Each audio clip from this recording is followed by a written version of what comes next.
VAT ও করের বোঝায় হাঁসফাঁস অবস্থা নিম্ন ও মধ্যবিত্তের। অর্থবছরের মাঝপথে এসে সরকারের ভ্যাট ও সম্পূরক শুল্ক বাড়ানোর প্রভাব পড়েছে বাজারে। এতে মৌসুমের সব ফলের দামই এখন আকাশছোঁয়া। এছাড়া কোনো কারণ ছাড়াই চড়া চালের বাজার যেন গলার কাঁটা হয়ে দাঁড়িয়েছে সাধারণ মানুষের। প্রবাদ রয়েছে, ডিম পাড়ে হাঁসে, খায় বাগডাসে। আর্থিক খাতের অস্থিতিশীলতা সহ শুভঙ্করের ফাঁদে সরল মানুষের কষ্টার্জিত সম্পদ গরল মানুষের ভোগের সামগ্রী হতে দেখেও যাদের টনক নড়ে না, তাদের জন্যই প্রচলিত এই প্রবাদ।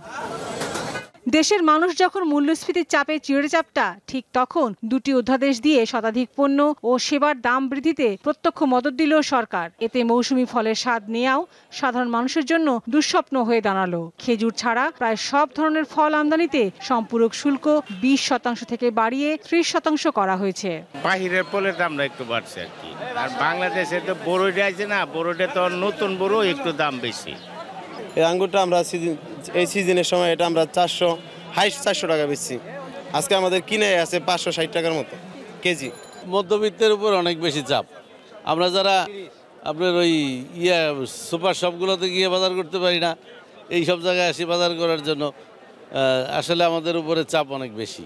চালের বাজারও চলছে খারাপ সময়। মিনিকেট, আঠাশ, নাজিরশাইল, স্বর্ণা এবং পোলাও চাল সবগুলোতেই কেজি প্রতি 8 থেকে 12 টাকা পর্যন্ত বাড়তি গুনতে হচ্ছে ক্রেতার। ইনকামের উপর ডিপেন্ড করে তো মানুষ চলে। আগে তো মনে করেন আপনি যেটা 74-75 টাকা ছিল, এটা 95-96 টাকা হয়ে গেছে, প্রতি কেজি 20 টাকা বাড়ছে। এই জন্য ওই চালটার থেকে সেটা এসে একটু কমের মধ্যে নিয়ে খাওয়ার জন্য চেষ্টা করে সবাই। দামটা যে কেন বাড়তেছে, এটা একমাত্র ওই উপর লেভেলে গেলে বোঝা যাবে অবস্থাটা কি। কিছুটা স্বস্তি রয়েছে সবজির বাজারে। ফুলকপি, বাঁধাকপি সাইজ ভেদে 15 থেকে 20 টাকা, শিম 40, মূলা 10 ও বেগুন 40 টাকা কেজি দরে বিক্রি হচ্ছে। সবজির দাম এখন অনেকটাই নাগালের মধ্যে, তবে আলু এবং টমেটোর দামটা কিন্তু খুব একটা কমে নাই। নতুন আলু যেটা, বগুড়ার আলু যেটা, সেইটার দামটা কমে নাই, আর টমেটোর দামটাও তুলনামূলক ওইভাবে কমে নাই। কারওয়ান বাজারে গরু 750 ও খাসি 1200 টাকায় বিক্রি হচ্ছে। লাবণী গুহ, দীপ্ত সংবাদ, ঢাকা।